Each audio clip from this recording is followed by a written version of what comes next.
स्वागत है दोस्तों एक बार फिर से आपके पे चैनल ब्रेन कनेक्टर पे। आशा करता हूँ आप सभी मस्त होंगे और बहुत अच्छे से पढ़ाई कर रहे होंगे।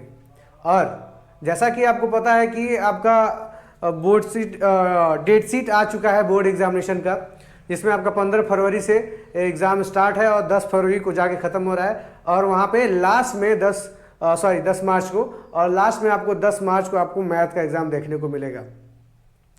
तो अभी तक जो बच्चे तैयारी नहीं शुरू की है उनसे मैं यही कहना चाहूँगा कि कृपया अपने पढ़ाई को लेकर सावधान हो जाएं, क्योंकि अब आपके पास समय नहीं है, क्योंकि अब आपका काम डाउन स्टार्ट है। आपका एक एक दिन अब कम ही होगा, इसको कोई बढ़ा नहीं सकता है, क्योंकि आपका टाइम टेबल आ चुका है।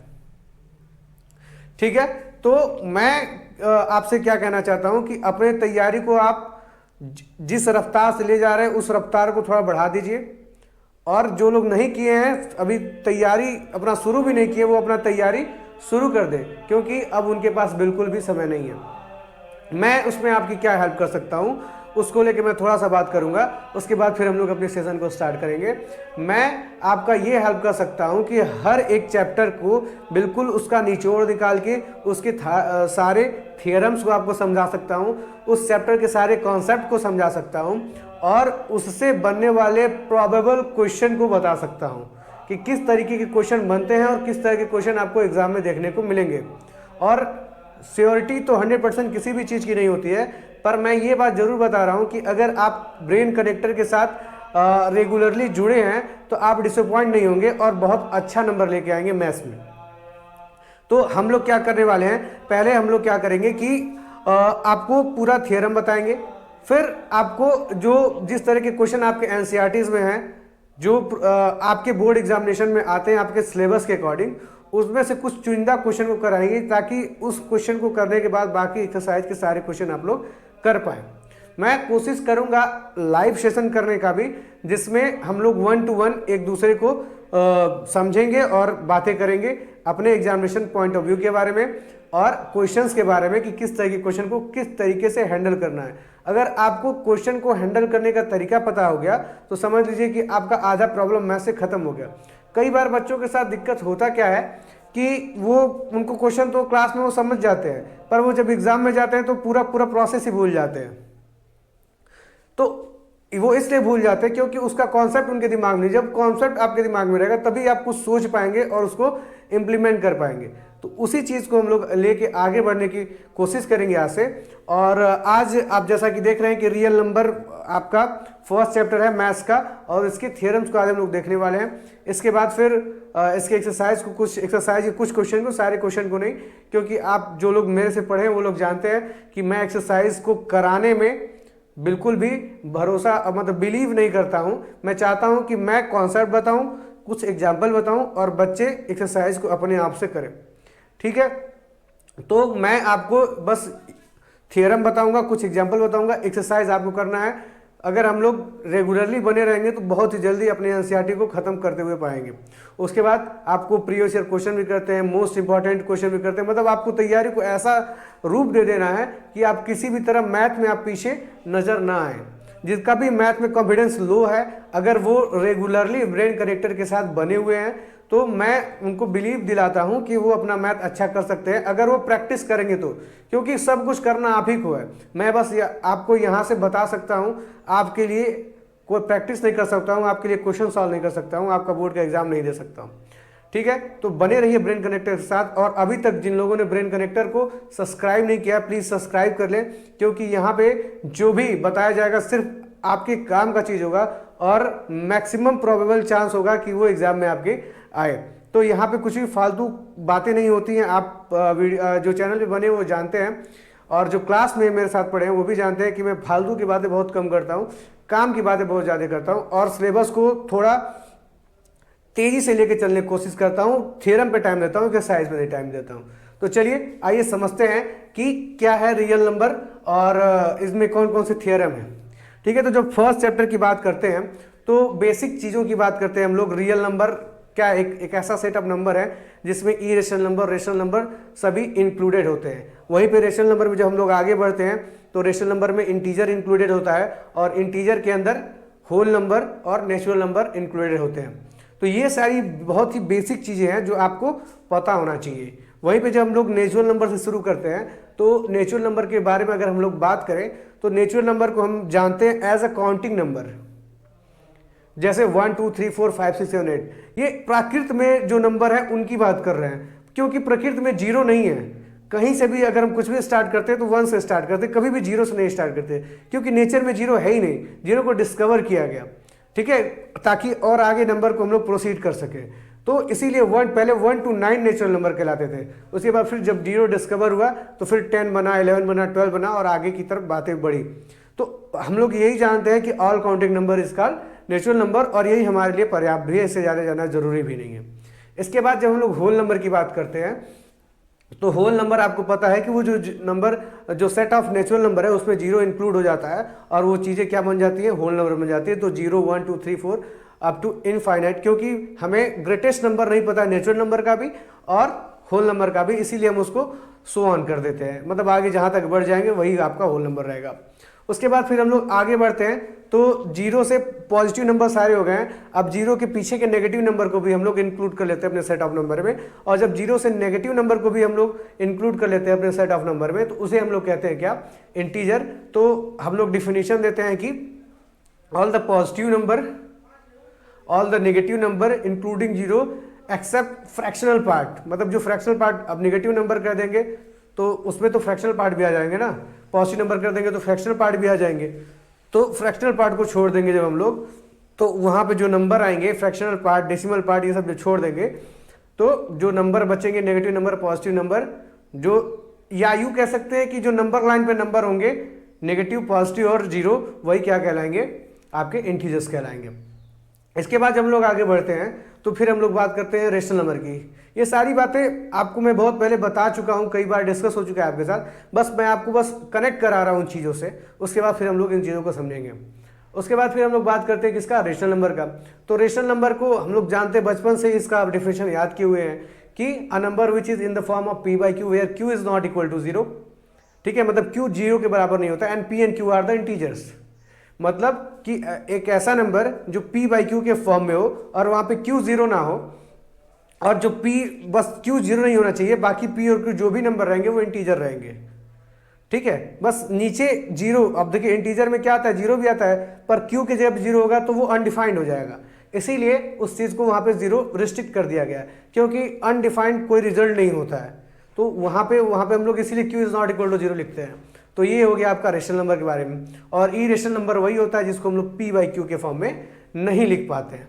इसके बाद जब हम लोग तीसरा थ्योरम पढ़ेंगे इस चैप्टर का, इसमें पढ़ेंगे टर्मिनेटिंग नॉन टर्मिनेटिंग के बारे में।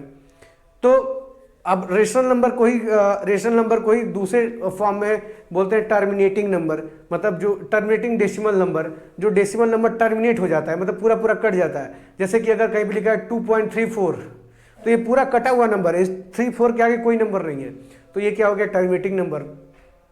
अब नॉन टर्मिनेटिंग भी आता है, नॉन टर्मिनेटिंग डेसिमल नंबर, ठीक है, but non terminating repeating number.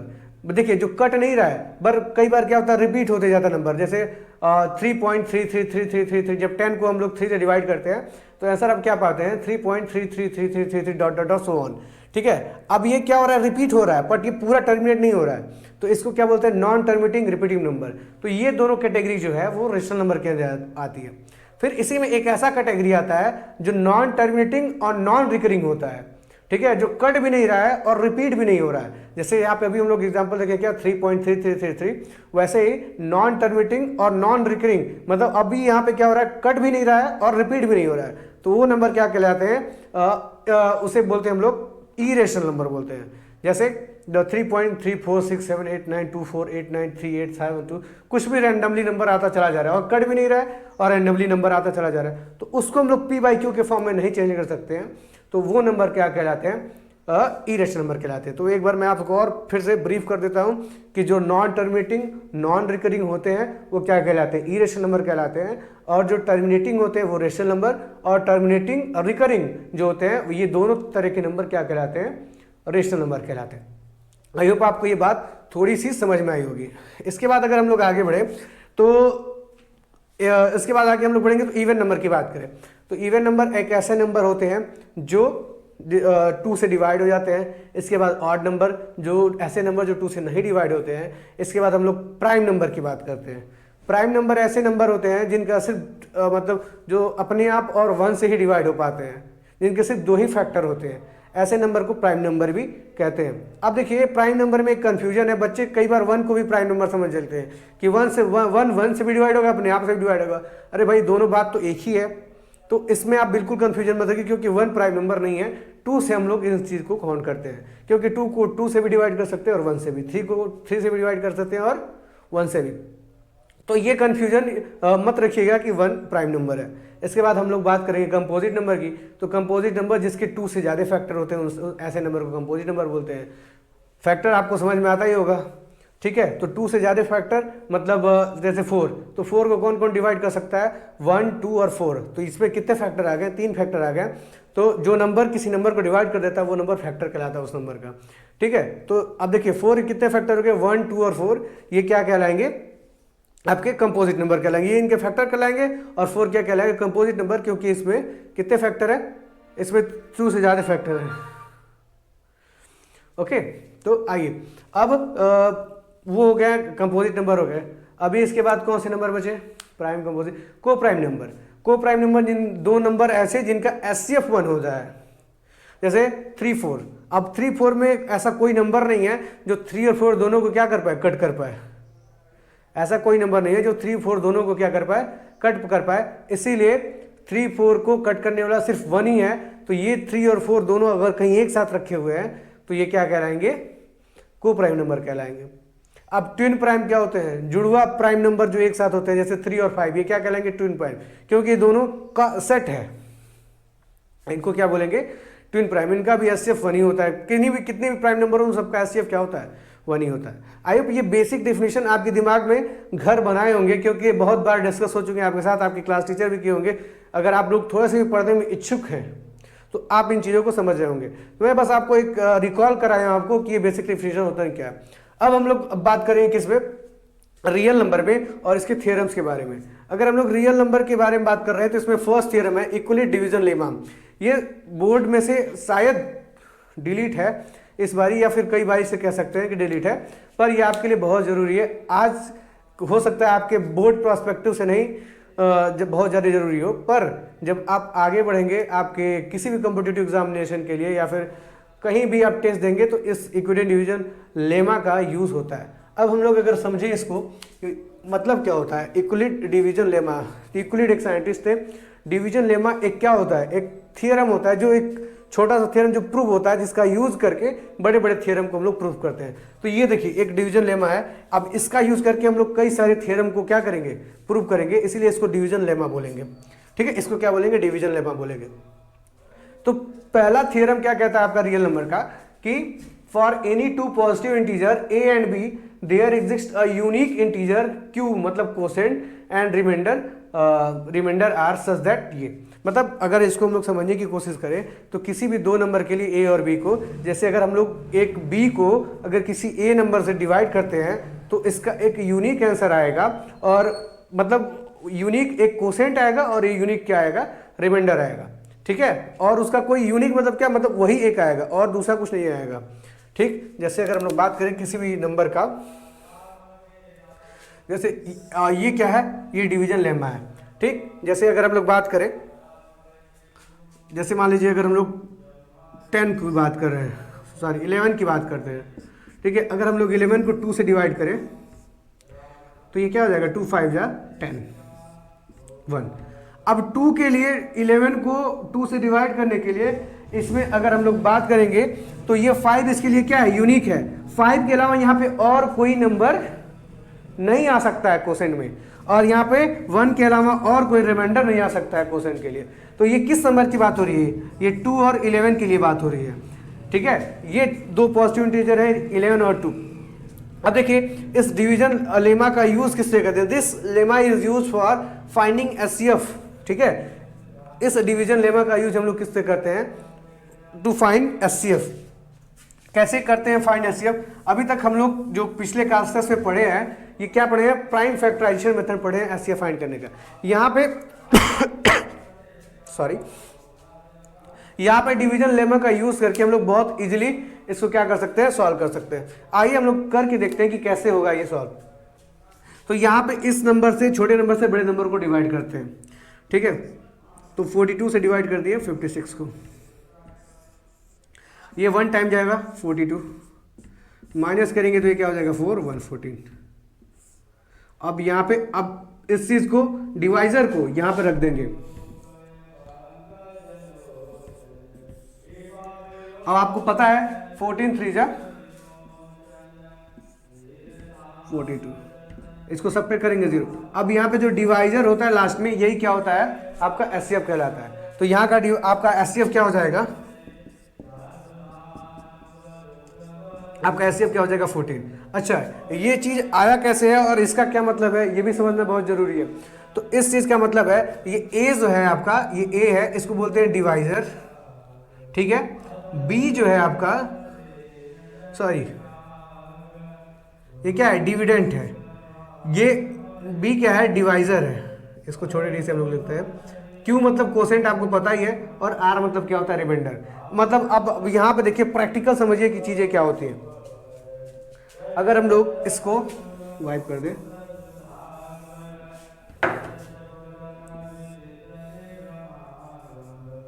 यहाँ पे 14 आया, ठीक है। तो ये क्या है आपका, ये कहलाता है डिवाइजर। क्या कहलाता है, डिवाइजर। ये रिमाइंडर कहलाता है, ये कोसेंट कहलाता है, और ये क्या कहलाता है, डिविडेंड कहलाता है। ये समझ में है ना, ये क्या कहलाता है, डिविडेंड, ये क्या कहलाता है, डिवाइजर, और ये कोसेंट और ये रिमाइंडर।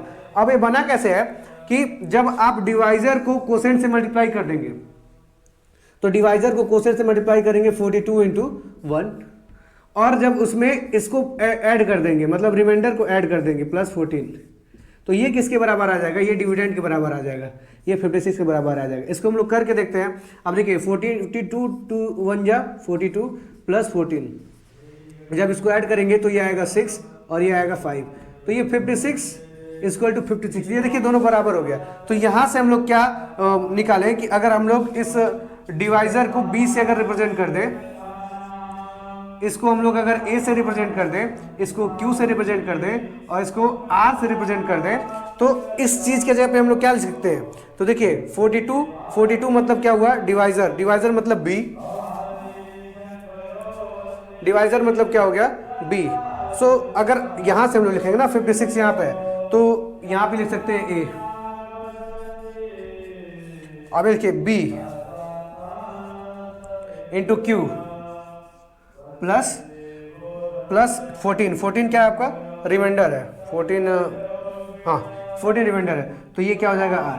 तो यहाँ से इस डिवीजन से ही आपका मिलता है ये A = BQ + R, ठीक है। वही चीज़ यहाँ पे लिखा हुआ है क्या, A = BQ + R, ठीक है। तो आई होप आपको ये समझ में आया कि ये डिवीजन लेमा आया कहाँ से, ये डिवीजन से ही आया हुआ है, ठीक है। डिवीजन को ही एक्सपेरिमेंट करके पता लगाया गया कि इस तरीके का कोई एक एक्सप्रेशन बन सकता है, जिसके मदद से हम लोग इसका यूज करके हम लोग एचसीएफ को फाइंड कर सकते हैं, ठीक है।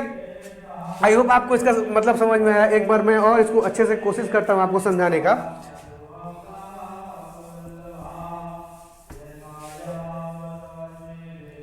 जैसे मान लीजिए अगर हम लोग 26 को डिवाइड करते हैं, किससे, 4 से डिवाइड करते हैं, तो यहाँ पे क्या हो जाएगा, 4 6 जा 24, यहाँ पे माइनस करेंगे 2 हो जाएगा, ठीक है। अब देखिए यहाँ पे 26 = ये डिविडेंड है, डिविडेंड को इस साइड लिखते हैं। अब इसमें क्या कर सकते हैं, डिवाइजर का कोसेंट में मल्टीप्लाई कर देंगे, 4 × 6 प्लस रिमाइंडर, ये क्या हो जाएगा, 6 4 24 + 2 26, और देखिए यहाँ पे LHS RHS के बराबर हो गया। तो ये आपका यहाँ से आया हुआ है, ये चीज़ डिवीजन से ही मिला हुआ है। अच्छा, अब इसका क्या मतलब हुआ कि यहाँ पे जो R है वो क्या हो सकता है, 0 के बराबर या उससे बड़ा होगा, और B से छोटा होगा। B क्या है, यहाँ पे डिवाइजर है, B क्या है आपका, डिवाइजर है। अच्छा, अब देखिए डिवाइजर मतलब ये 4 की बात हो रही है, किसी बात हो रही है 4, डिवाइजर मतलब जो जिसे हम लोग भाग देने वाले हैं, ठीक है, भाग करने वाला। डिविडेंड में जिसमें भाग होगा, ठीक है। कोसेंट मतलब आपका आंसर, और रिमाइंडर मतलब शेषफल। अब देखिए यहाँ पे क्या लिखा हुआ है, यहाँ पे ये स्टेटमेंट है कि ये जो R है वो B से छोटा ही रहेगा। अच्छा ये बताइए कि अगर यहाँ पर रिमाइंडर 2 है, ठीक है, मान लीजिए अगर यहाँ पर रिमाइंडर 3 हो तब भी ठीक है, पर मान लीजिए अगर यहाँ पे रिमाइंडर 4 हो तब क्या होगा? अगर यहाँ पे रिमाइंडर 4 होगा तो आप बोलेंगे सर अगर रिमाइंडर 4 होगा तो ये 1 टाइम और चला जाएगा। ओके, तो ये अगर 1 टाइम और चला जाएगा तो इसीलिए यहाँ पे जो ये b है वो क्या होगा, ये जो रिमाइंडर है वो b से क्या रहेगा, छोटा ही रहेगा। तो रिमाइंडर हो क्या क्या सकता है, तो रिमाइंडर यहाँ पे बच क्या क्या सकता है, किसी भी नंबर के लिए, किसी भी नंबर से अगर आप इस 26 को डिवाइड करते हैं तो सॉरी 4 से अगर हम लोग 26 को डिवाइड करते हैं तो पॉसिबल रिमाइंडर क्या होगा आपका, होगा 0 हो सकता है, 1 हो सकता है, 2 हो सकता है, 3। मतलब ये 4 नंबर इसके क्या है, पॉसिबल रिमाइंडर है। ये 4 नंबर इसके क्या है, पॉसिबल रिमाइंडर है। तो यही यहाँ पे बात क्या है कि b से छोटा मतलब डिवाइडर से छोटा होना चाहिए। ये इसको आप समझ लीजिए, ये डिवाइजर है, मतलब जो रिमाइंडर है वो डिवाइजर से क्या होना चाहिए, छोटा होना चाहिए। और क्या होना चाहिए, और रिमाइंडर क्या होगा, 0 से बड़ा होगा, और मतलब 0 के बराबर हो गया या उससे बड़ा होगा। तो रिमाइंडर 0 तो अक्सर आता है। मान लीजिए अगर हम इसको 2 से डिवाइड करें तो ये 13 टाइम में कट जाएगा और ये क्या हो जाएगा, 26 हो जाएगा। तो रिमाइंडर, तो यहाँ पर रिमाइंडर क्या हो गया, 0 हो गया। तो रिमाइंडर 0, 1, 2, 3 और डिवाइजर जो भी रहेगा, मतलब यहाँ पे डिवाइजर 4 था तो उससे छोटा, तो ये 4 नंबर के क्या हो जाएंगे, डिवाइजर। तो इसका मतलब भी यही होता है। अगर आप लोग को इस तरीके का कोई भी क्वेश्चन आपके बोर्ड के एग्जामिनेशन में आ रहा है तो आप बस अगर ये थियरम लिख के चले आते हैं, इतना थियरम लिख के चले आते हैं, तब भी आपको 1 से 2 नंबर आसानी से मिल जाएंगे। तो ये थियरम आपके लिए बहुत ज़्यादा इंपॉर्टेंट है और इसको याद करना उससे भी ज़्यादा इंपॉर्टेंट है, क्योंकि थियरम आपको पता होना ये अलग चीज़ है, पर उसको उसी तरह लिख देना कॉपी में ये अलग चीज़ है। और ये तभी आप कर पाएंगे जब आपके पास प्रैक्टिस होगा, जब इसको आप लर्न किए रहेंगे, मल्टीपल टाइम लिखे होंगे, मल्टीपल टाइम यूज़ किए होंगे, तो आप अगर इसको यूज़ कर लेते हैं तो ये आपके लिए बहुत ही बेहतर होगा। ठीक है, आई होप आपको ये थियरम समझ में आया है। इसके कुछ एप्लीकेशंस हैं जो हम लोग नेक्स्ट वीडियो में सॉल्व करेंगे। क्वेश्चन अच्छे अच्छे बनते हैं इस पर, उसको हम लोग नेक्स्ट वीडियो में सॉल्व करेंगे। अभी मैं आपको कोशिश ये है कि ये आपको थियरम क्या हो जाए, बहुत अच्छे से समझ में आ जाए, और मैं आशा करता हूं कि आपको समझ में भी आया होगा। अगर आपको ये समझ में आया है तो आप प्लीज़ लिख के बताइए सर आई अंडरस्टैंड दिस। और अगर वीडियो को लाइक नहीं किए हैं, चैनल को सब्सक्राइब नहीं किए हैं, और अगर अपने फ्रेंड्स तक शेयर नहीं किए तो प्लीज़ वहां तक पहुंचाइए, क्योंकि ये उनके लिए भी बहुत इंपॉर्टेंट है। ठीक है, चलिए अगर हम लोग चलते हैं नेक्स्ट अपने थियरम पे। तो नेक्स्ट थियरम क्या कहता है, फंडामेंटल थियरम ऑफ अर्थमेटिक। इसके कहने का मतलब क्या है, every composite number can be expressed as the product of primes. ठीक है, किसी भी कंपोजिट नंबर को हम लोग एक्सप्रेस कर सकते हैं, कैसे, product of primes. Product of primes मतलब प्राइम नंबर के प्रोडक्ट में एक्सप्रेस कर सकते हैं। आगे, primes and this factorization is unique. और वो जो फैक्टराइजेशन होता है वो यूनिक होता है। यूनिक मतलब उसके तरह कोई दूसरा फैक्टराइजेशन नहीं होता है। मतलब किसी भी कंपोजिट नंबर को अगर आप एक प्राइम फैक्टराइजेशन के तरह के रूप में एक्सप्रेस कर दिए तो कोई और प्राइम नंबर नहीं होगा जिसको मल्टीप्लाई करने के बाद, उसको एक्सप्रेस करने के बाद वो नंबर मिल जाएगा। मतलब सिर्फ एक ही सेट ऑफ प्राइम नंबर होगा जिससे वो कंपोजिट नंबर बन रहा होगा। ठीक है, मेरी बात कहने की समझने की कोशिश करिए कि सिर्फ एक ही सेट ऑफ प्राइम नंबर होगा जिससे वो कंपोजिट नंबर बनेगा, उसको छोड़ के कोई और सेट ऑफ प्राइम नंबर नहीं होगा जिसको मल्टीप्लाई करने के बाद वो कंपोजिट नंबर बन जाए। इसीलिए यहाँ पे बोला गया है कि and this factorization is unique. इसका फैक्टराइजेशन क्या है, यूनिक है, apart from the order of the factors. मतलब अब ये आप कहने लगे सर किसी का फैक्टराइजेशन मैं लिखा हूँ क्या 2 × 2 × 3, और आप कह रहे हैं सर 3 × 2 × 2, सर ये भी तो अलग है। तो वो अलग नहीं है, उन दोनों का मतलब सेम ही है। उनके ऑर्डर को चेंज करने से कोई फर्क नहीं पड़ता है, क्योंकि आप लोग पढ़े होंगे कम्यूटेटिव लॉ अपने बेसिक क्लासेस में, छोटे क्लासेस में, कि a × b is equal to b × a। क्या होता है, a × b is equal to b × a। मतलब 2 × 3 को मल्टीप्लाई करोगे तभी 6 आएगा, और 3 × 2 को मल्टीप्लाई करोगे तभी क्या आएगा, 6 आएगा। तो यहां से ये चीजें समझ में आती है कि every composite number can be expressed as the product of primes and the factorization is unique apart from the order of the factors. अब जैसे हम लोग 60 का बात करते हैं, तो 60 को एक्सप्रेस करने के लिए 2, 3, 5 के अलावा और कोई नंबर नहीं, और ऐसा कोई प्राइम नंबर नहीं है जिनका मल्टीप्लिकेशन करने पे 60 बन जाए। अगर आपसे बन जाए तो जरूर मुझे बताइएगा, और कोशिश भी करिएगा बनाने की कि ऐसा कोई प्राइम नंबर है क्या जिसको मल्टीप्लाई करके 60 बन जाए। अगर ऐसा आप खोज देते हैं तो आपका नेक्स्ट थ्योरम आपका आ जाएगा क्लास 10 में। ठीक है, इसीलिए यहाँ पे इसको क्या बोला गया है, यूनिक बोला गया है। ये कीवर्ड है।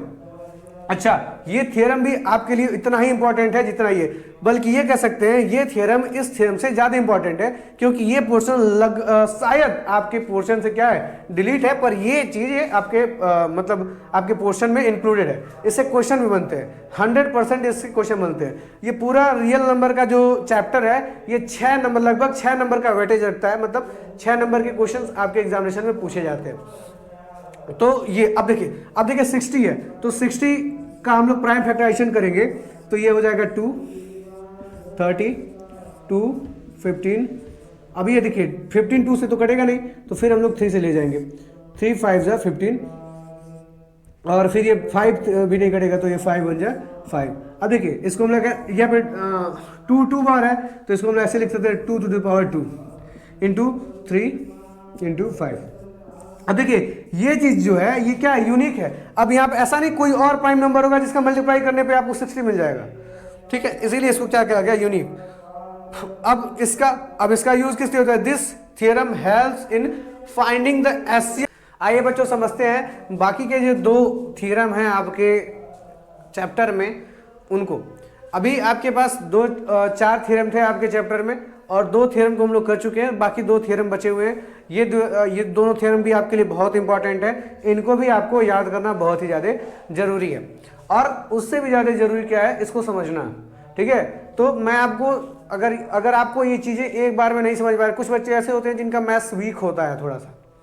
ठीक है, तो अगर मैथ्स वीक है तो इसको अगर आप मल्टीपल टाइम्स देख, मल्टीपल टाइम नहीं, अगर एक बार के अलावा 2 बार भी देख लेते हैं और इसके एक्सरसाइज को आप सॉल्व कर लेते हैं लगे हाथ, मतलब आपने कॉन्सेप्ट वीडियो देखा और उसके बाद अपनी एक्सरसाइज को अपने सॉल्व करने लगा, तो आप जरूर पाएंगे कि आपका मैथ्स धीरे धीरे क्या हो रहा है, इंप्रूव हो रहा है। और यही अभी समय है, अभी भी समय है, मैं ये कह रहा हूँ, अगर अब से भी आप कोशिश करेंगे तो आप मैथ्स में अच्छा कर सकते हैं। ये 6 नंबर जो रियल नंबर का ये बहुत ही इजी सेक्शन आता है, उसको बहुत ही आसानी से आप मतलब अपने हाथ से जाने नहीं दे सकते हैं।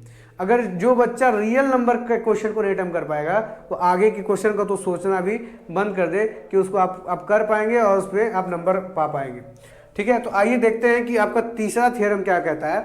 एज द टर्मिनेटिंग डेसिमल, किसी भी मतलब p/q फॉर्म में नंबर को हम लोग एक्सप्रेस कर सकते हैं terminating decimal if and only if the denominator p/q has prime factors of only 2 and 5 और both, otherwise it is a non terminating recurring decimal. इसका मतलब क्या हुआ कि किसी भी आपके बुक में एक्सरसाइज में आप जब देखेंगे तो आपके बुक में एक फ्रैक्शन आपको देखने को मिलेगा और उस फ्रैक्शन को बताएगा कि देख के बताइए इसको।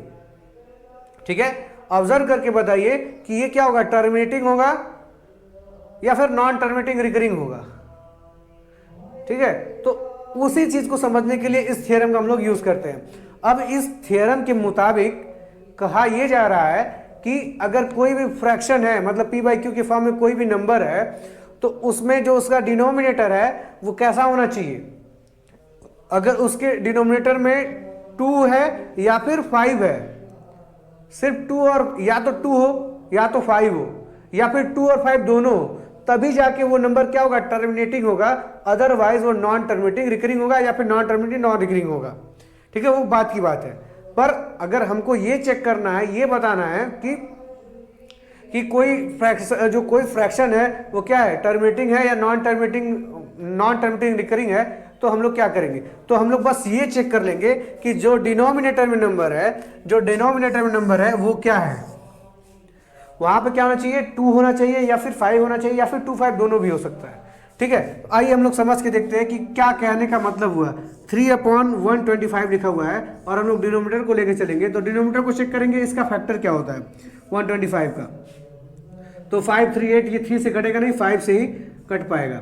तो ये 5 2 10 और 5 5 25, 5 5 25 और 5, मतलब इसको अगर हम लोग एक्सप्रेस करें तो ऐसे लिख सकते हैं 3 × 5 to the power 3। अब देखिए नीचे सिर्फ क्या है, 5 है, नीचे सिर्फ क्या है, 5 है, तो मतलब ये जो नंबर होगा ये क्या होगा, टर्मिनेटिंग होगा। और आपको अगर नहीं विश्वास हो रहा है तो आप इसको डिवाइड करके दे सकते हैं, और डिवाइड करने का भी ना मन करे तो इसमें थोड़ा सा आप चेंज करेंगे और उससे आपका काम बन जाएगा। चेंज क्या करना है कि 13/125 लिखा हुआ है। क्या लिखा हुआ है? 13/125। अब इसका मतलब तो आप समझ ही गए हैं कि 5 × 5 अगर हम लोग नीचे 3 टाइम 2 से मल्टीप्लाई कर दें तो क्या हो जाएगा?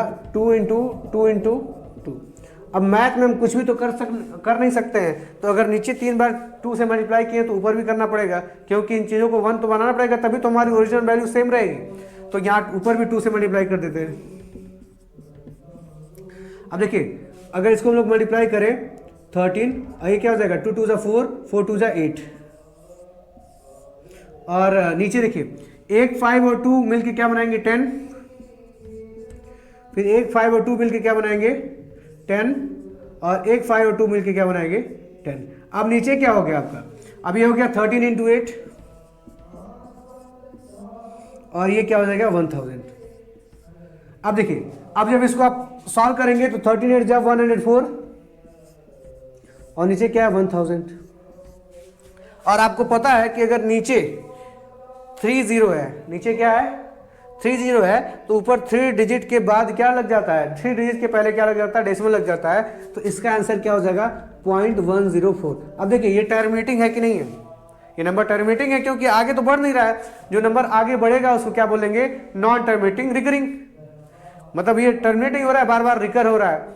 अब इसमें एक और अगर कोई अदर टाइप का नंबर है तो वो हो जाएगा नॉन टर्मिनेटिंग नॉन रिकरिंग। 3 तरह के नंबर होते हैं, एक टर्मिनेटिंग होता है, एक नॉन टर्मिनेटिंग रिकरिंग होता है। नॉन टर्मिनेटिंग नॉन रिकरिंग को हम लोग इरेशनल नंबर बोलते हैं, और रेशनल नंबर टर्मिनेटिंग और नॉन टर्मिनेटिंग रिकरिंग आ जाते हैं।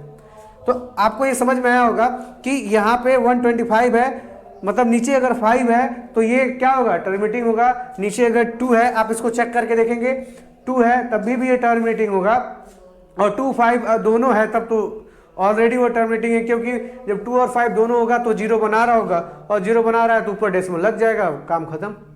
ठीक, जैसे मान लीजिए अगर ऐसा लिखा हुआ है 125/100, तो इसको जब फैक्टर करेंगे तो 2 और 5 की फॉर्म में आएगा। जब भी लास्ट में 0 होता है किसी नंबर के, 1 के आगे 2 0 है, 1 के आगे कितना भी 0 है, तो जितना 0 रहेगा उतना बार 2 उतना बार 5 आपको मिलेगा। तो 2 और 5 मिल रहा है। जैसे 100 है तो 100 है तो इसमें 2 का स्क्वायर इंटू 5 का स्क्वायर, 2 का स्क्वायर 4, 5 का स्क्वायर 25, 4 × 25 100। तो मतलब 2 और 5 मिल रहा है, और 2 और 5 मिल रहा है तो यहाँ पे 100 मिल गया, और 2 0 है तो इसको हम लोग ऐसे लिख लेंगे 1.25। तो ये भी टर्मिनेटिंग है।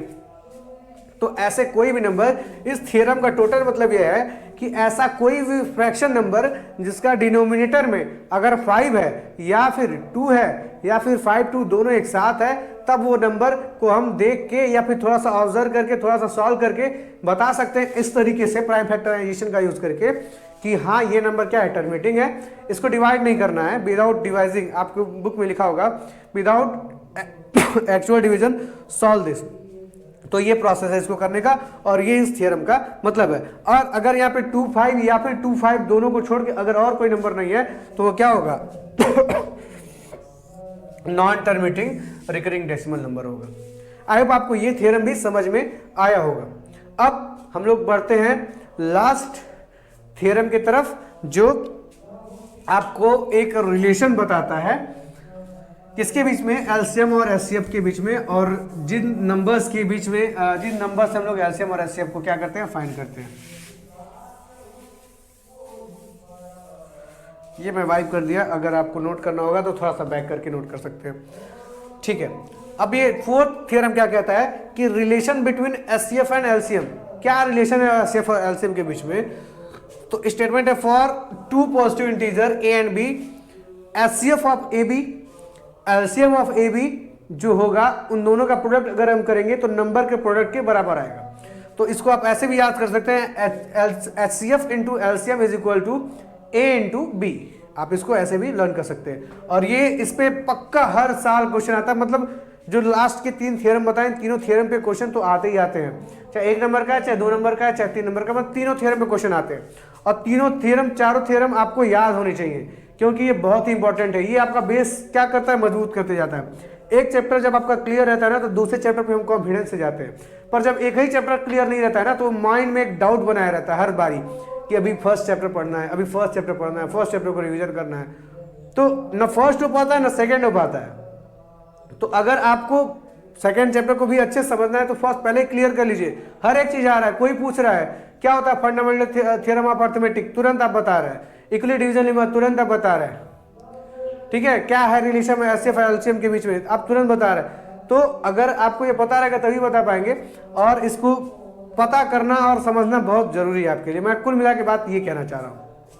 अब देखिए, तो ये आप समझ रहे होंगे कि कोई अगर दो नंबर है, अगर उन दोनों का प्रोडक्ट कर दे और उन दोनों का एचसीएफ निकाल लें और एलसीएम निकाल लें और उन दोनों का भी प्रोडक्ट करेंगे तो क्या आएगा, बराबर आएगा। यही बस ये सिंपल सा, इस थ्योरम में कोई कॉम्प्लिकेशन नहीं था, सीधी सीधी बात ये साफ साफ कर रहा है। तो इसमें लिया हुआ एक एग्जाम्पल करने के लिए, verify the relationship between HCF and LCM for 6 and 8। तो हम लोग निकाल लेते हैं 6 और 8 का एलसीएम क्या होता है, एचसीएफ क्या होता है। पहले तो एलसीएम निकाले 6 और 8 का। अब देखिए 6 और 8 का अगर हमको निकालना है तो 2 3 जा 6, 2 4 जा 8। अब देखिए, अगर जब तक, मैं आपको एक प्रोसेस बता दे रहा हूं, आपके दिमाग में रखेंगे तो आपके लिए बार बार करना नहीं पड़ेगा एलसीएम और एचसीएफ, इसी प्रोसेस से दोनों निकल जाएगा।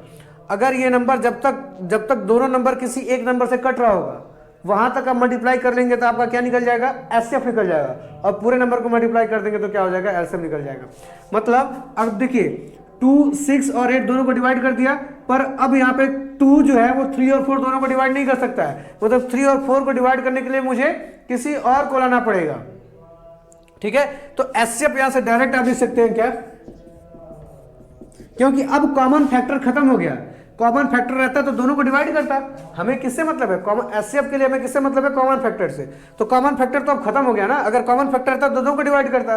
कॉमन फैक्टर खत्म, मतलब एचसीएफ क्या हो गया आपका 2।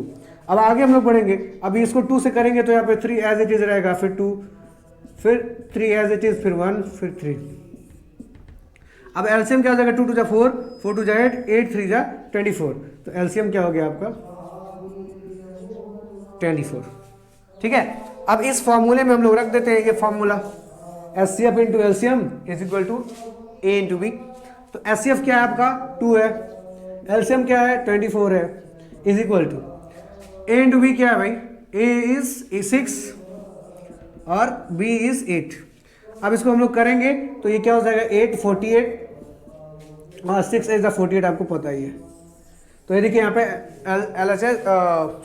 लेफ्ट हैंड साइड और राइट हैंड साइड दोनों क्या हो गए, इक्वल हो गए। मतलब ये जो स्टेटमेंट है, ये जो एक्सप्रेशन है, ये क्या है, ट्रू है, और इसीलिए क्या है, थ्योरम है। और इसका यूज आप क्वेश्चन में बहुत बखूबी कर सकते हैं। बहुत मस्त मस्त क्वेश्चन आता है इस पे कि हम आपको दिया है if 2 number are this then show the relationship between LCM and HCF. तो आप ऐसे कर देंगे।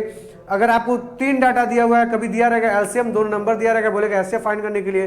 कभी क्या देगा कि एलसीएम, कभी एलसीएम एचसीएफ और एक नंबर दे देगा, बोलेगा दूसरा नंबर फाइंड करने के लिए।